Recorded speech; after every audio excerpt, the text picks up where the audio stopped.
Assalamu alaikum, bienvenue sur Arabium. Sur cette chaîne, on apprend l'arabe à travers des textes simples, accessibles et variés, conçus pour t'aider à développer ton vocabulaire progressivement. Chaque texte est accompagné de sa traduction, une sélection de vocabulaire et une méthode de lecture sans voyelles. En description, tu trouveras les fiches de lecture en PDF à télécharger, ainsi que les chapitres de la vidéo, si tu veux passer directement à la partie qui t'intéresse. Le texte de cette vidéo s'intitule As-salatu, As-salatu. On va commencer par la lecture. As-salatu hiya ruknun asasiyun fi al-islami tuqarribuna من الله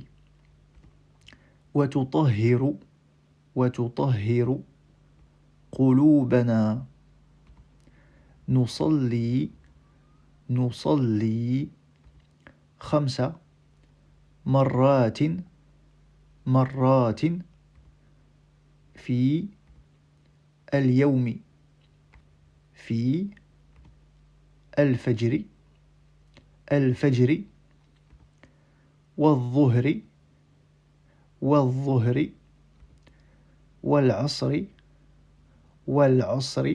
والعصر والمغرب والعشاء.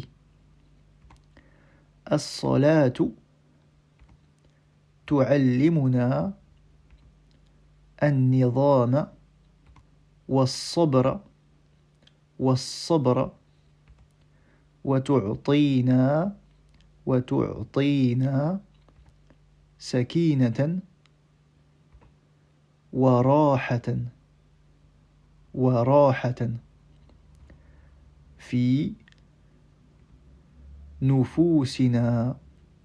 نفوسنا. الصلاة هي ركن أساسي في الإسلام تقربنا من الله وتطهر قلوبنا. نصلي 5 مرات في اليوم في الفجر والظهر والعصر والمغرب والعشاء. الصلاة تعلمنا النظام والصبر وتعطينا سكينة وراحة في نفوسنا. Maintenant, on va voir la traduction de ce texte. As-salatu, c'est le nom défini qui est au nominatif et qui signifie la prière. As-salatu, la prière. Salatun, une prière. As-salatu hiya ruknun asasiyun fil islam. La prière, elle, un pilier. La prière est un pilier fondamental, asasiyun, dans l'islam. La prière, elle, un pilier fondamental dans l'islam. La prière est un pilier fondamental de l'islam. Tuqarribuna min Allahi. Tuqarribu, elle rapproche. Tuqarribuna, elle nous rapproche. Min Allahi, de Dieu, d'Allah. Wa tutahhiru, et elle purifie. Qulubana, al-qulub, ce sont les cœurs. Qulubana, nos cœurs. Wa tutahhiru qulubana, et elle purifie nos cœurs. Nusalli, nous prions. 5 marratin, 5 fois, dans al-yawmi, dans la journée, dans le jour. Nous prions 5 fois par jour. Fil fajri, donc ce qu'on appelle la prière de al-fajr, la première prière de la journée, donc qu'on traduira par à l'aube, dans la prière de al-fajr en français à l'aube. Wa, sous-entendu wa, fi al-dhuhri, la prière qui correspond au point le plus haut du soleil dans le ciel, c'est-à-dire midi. Wa al-asri, le milieu d'après-midi, qu'on traduit ici tout simplement par dans l'après-midi. Wa al-maghribi, al-maghrib, c'est le temps qui correspond au coucher du soleil, donc au coucher du soleil. Et enfin, pour la 5e prière, wa al-isha'i, al-isha, qui est traduit ici par le soir. As-salatu tu'allimuna an-nizama was-sabr. As-salatu, la prière. Tu'allimu, elle enseigne. Tu'allimuna, elle nous enseigne. qu'est-ce qu'elle nous enseigne? An-nizam, l'organisation. Was-sabr, as-sabr, la patience. Wa tu'tina, et wa tu'ti, elle donne, tu'tina, elle nous donne, elle nous apporte. Sakinatan, une tranquillité. Wa, et rahatan, un repos. Fi nufusina, dans nos âmes. Et elle nous apporte de la tranquillité et du repos dans nos âmes. Maintenant, on va voir le vocabulaire de ce texte. Donc, as-salatu, c'était la prière. Donc, le mot commençait par alif, lam, qui permet de définir un mot, de rendre un mot déterminé, c'est-à-dire de transformer une en le ou la, ou les, quand c'est au pluriel. Donc, salatun, avec le tanwin à la fin, c'est-à-dire la double voyelle, et sans le alif, lam au début, c'est un mot indéterminé, donc on dit une prière. Hiya, c'est le pronom personnel elle. Ruknun, un pilier. Des piliers au pluriel, on dira arkan. L'adjectif asasiyun, fondamental. Fi, dans. Al-islamu, l'islam. Donc, pour revenir à ce que j'ai dit ici, si on voulait dire un islam, on aurait dit islamun, sans le L devant. Qarraba, le verbe rapprocher. Allahu, Allah.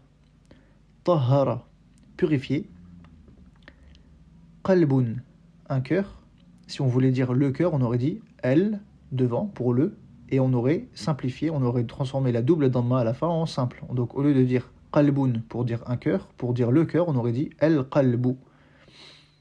Salla, le verbe prier. Khamsun, le nombre 5. Marratun, une fois. Au pluriel, on dit marratun. En ajoutant un alif ici et en transformant le ta marbota en un ta simple. C'est la marque du pluriel féminin régulier. Yawmun, un jour. Al-Fajru, l'aube, la première prière dans l'islam de la journée. Al-Zuhru, la deuxième prière, qui correspond au midi. Al-Asru, le milieu d'après-midi. Al-Maghribu, le coucher du soleil. Al-Isha'u, bon, la traduction qu'on donne, ce sera le soir, mais ça correspond à un moment précis, mais que j'expliquerai pas, c'est pas l'objectif de cette vidéo. Allama, enseigner. Et on avait vu que allama, c'est pour enseigner à quelqu'un, et lorsqu'on apprend soi-même, on va ajouter une petite lettre devant qui est la lettre ta. Donc ta'allama, ça veut dire apprendre. Parce que moi, quand j'apprends quelque chose, j'utilise ta'allama. Par contre, lorsque j'apprends quelque chose à quelqu'un, c'est-à-dire que j'enseigne, eh bien, c'est tout simplement allama. Nidhamun, une organisation, mais au sens de planning, de planifier. Pas au sens d'une organisation, un groupe de personnes. As-sabru. Donc ici, il y a une petite faute là. C'est pas as-sabrun, c'est as-sabru. Soit sabrun, soit as-sabru. Donc ici, en l'occurrence, as-sabru, il faudrait plutôt, ici à la fin, mettre une dhamma simple. La patience. A'ata, le verbe donner.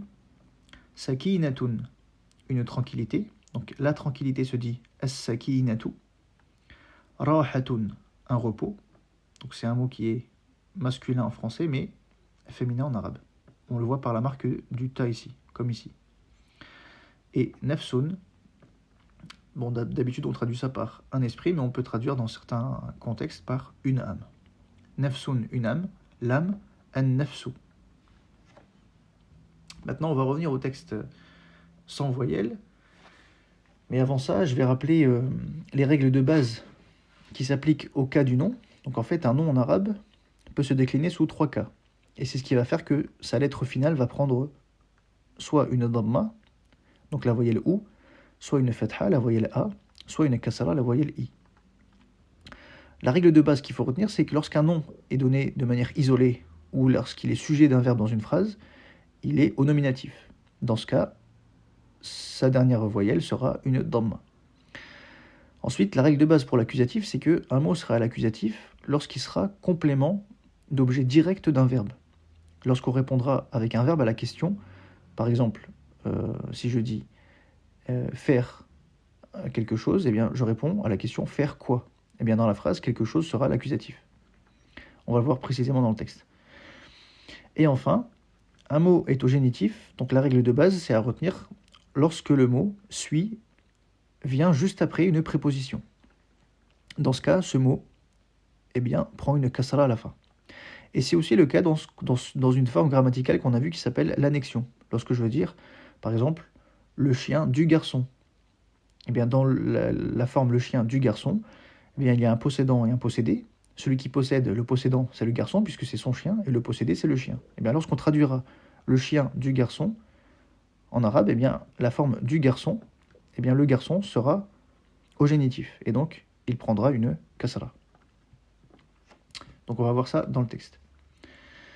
Pour ça, on va s'aider de la traduction en français qui va permettre de nous donner les rôles grammaticaux de chacun des mots. Alors, la première étape, comme d'habitude, c'est d'identifier les prépositions. Donc, que je vais mettre en jaune. Donc, on retrouve fi, qui signifie dans, qu'on retrouve une deuxième fois, une troisième fois et une quatrième fois. Et la préposition mina. Donc, la règle, c'est que après ces propositions, les mots sont au génitif. Donc, tous les mots qui vont venir après ce que j'ai mis en jaune, c'est-à-dire à gauche de ces mots, eh bien, vont être au génitif. Autrement dit, leur dernière lettre sera munie d'une kasra. Donc, ça nous donne, dans l'islam, fi al-islami. On a vu que al-islamu, de manière isolée, il était au nominatif, mais lorsqu'il est après fi, eh bien, il devient al-islami. Fi al-islami. Mina Allah. Donc, Allahu, c'est Allah au nominatif. Et lorsqu'il vient après mina, eh bien, il devient minallahi. Pareil ici, al-yawmu, c'est le jour, mais lorsqu'il vient après fi, ça devient fil yawmi. Ici, pareil, fil fajri. Et pourquoi j'ai complété tous ces mots ici qui viennent après?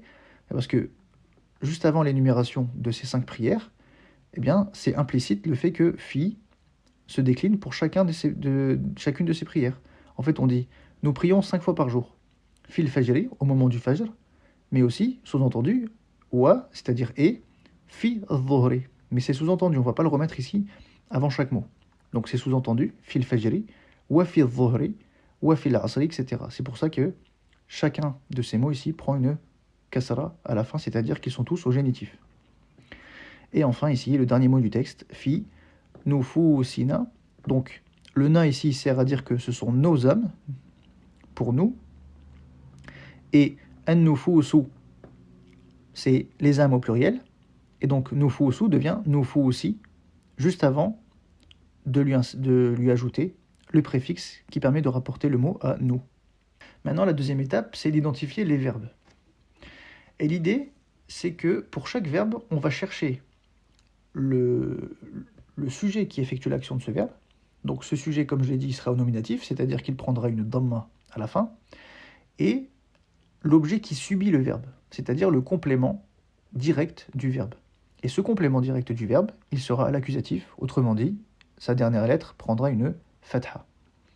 Donc si on prend le premier verbe, tuqarribuna, alors qui nous rapproche? Ici on a le verbe elle nous rapproche de Dieu. Qui nous rapproche? C'est la prière. Mais parce qu'on en parle à la phrase d'avant. Donc ici, dans cette phrase, le sujet est absent.